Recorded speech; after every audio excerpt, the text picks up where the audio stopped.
4 बार सदन में, साल भर में 4 बार सदन चलती है, 4 बार मौका मिलेगा इसको सोशल मीडिया के माध्यम से, न्यूज़ चैनलों के माध्यम से। अगर आप मेरा साथ दीजिएगा तो माता का सीता का भव्य मंदिर के लिए जब तक लड़ते रहेंगे जब तक बनेगा नहीं। हम लोग संघर्ष करेंगे, बनाना मेरे हाथ में नहीं है, लेकिन जन चेतना जगाना मेरे हाथ में है, लोगों को जागरूक करना मेरे हाथ में है, योजनाओं के बारे में बताना मेरे हाथ में है। लोगों को जन चेतना जाग जाएगी। ऐसा कोई काम नहीं हुआ धरती पर, जब जन चेतना जाग गई है तो रावण जैसे रावण का वध हो गया था, जन चेतना जाग गई थी। जब भगवान राम ने किसी राजवाड़े से लेकर नहीं, गरीब वर्गों को जोड़ कर इकट्ठा करके रावण तक का वध कर दिया था। तो जन चेतना जाग जाएगी तो माता सीता का भव्य मंदिर बनेगा ही बनेगा। और सीतामढ़ी में यूनिवर्सिटी भी बनना चाहिए, क्यों? क्योंकि बिहार का सबसे पिछड़ा हुआ इलाका है।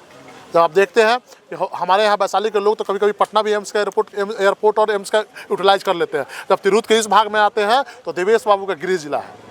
हम गर्व से कहते हैं कि आदरणीय देवेश बाबू 22 वर्षों तक हमारे क्षेत्र में हारे ही नहीं। जब वो गर्व से कहते हैं कि मैं 22 वर्षों तक विजेता बन के रहा, लेकिन जब योजनाओं पे जाते हैं तो घंटाधार करके रखे हैं उन्होंने। और बात यही नहीं है, जब वो कहते हैं कि ठीक है अगर वो 22 वर्षों तक जीते तो जिस राजद के डील के साथ, राजद के उम्मीदवार को हमेशा कमजोर उम्मीदवार दिया गया।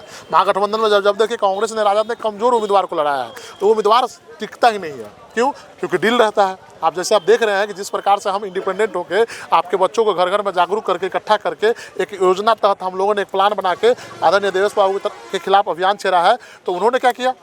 तिरहुत के सीतामढ़ी के ब्राह्मणों को टिकट नहीं दिया। क्या सीतामढ़ी के ब्राह्मणों पढ़े लिखे नहीं थे? स्नातक वोटरों की जब संख्या देखिए तो 7 से 8 हज़ार ब्राह्मण वोटर्स है पूरे तिरहुत में, तो 8 हज़ार वोटरों में से किसी को लड़ाते? तो हम लोग कहते हैं ना कि भाई सीतामढ़ी का बच्चा मतलब तिरहुत का बच्चा लड़ रहा है, लेकिन हम लोगों ने, वैशाली के लोगों ने सीतामढ़ी के बच्चों को 22 साल तक आशीर्वाद दिया। लेकिन जब हमारी बारी आई, जब हम लोगों को मौका आया कि सीतामढ़ी के कोई बच्चा, दूसरे बच्चों को मौका मिलता है, शिवहर के बच्चों को मौका मिलता है, मुजफ्फरपुर के बच्चों को मौका मिलता है, वैशाली के बच्चों को मौका, तो उन्होंने मौका को मोतिहारी और दरभंगा भेजने का काम किया। जिस प्रकार उन्होंने एयरपोर्ट और एम्स को बेचने का काम किया, उसी प्रकार से उन्होंने सीट को भी बेच दिया। हमारे लोगों के बीच में से किसी स्नातक बंधु को लड़ाया ही नहीं, तो हम यही कहेंगे ना हमारे सीट को बेच दिया गया। तो समझने की ज़रूरत है और राजद की डील की भी समझने की ज़रूरत है। कौन व्यक्ति मजबूती से चुनाव लड़ रहा है और कौन व्यक्ति इशूज़ पे बात कर रहा है। आप बता दो, आदरणीय तेजस्वी यादव क्या तिरहुत की बात करेंगे? आदरणीय तेजस्वी यादव पूरे बिहार के नेता है, जब बात करेंगे तो पूरे बिहार की बात करेंगे। आदरणीय नीतीश कुमार तिरहुत की बात करेंगे।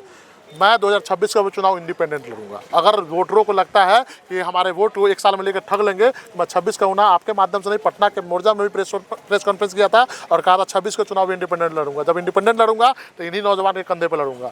तो मैं काम करूंगा, इनके इशूज़ को उठाऊंगा, एजेंडे को उठाऊंगा, तभी ना लड़ूंगा इंडिपेंडेंट। स्वतंत्र रूप से जब लड़ना है तो जनता के बीच में काम करना पड़ेगा। और काम जो आप जानते हैं, योजनाएं जो है, जो हमारा अधिकार क्षेत्र है, मुद्दों को सदन में उठाना, उससे हम कभी पीछे नहीं हटेंगे।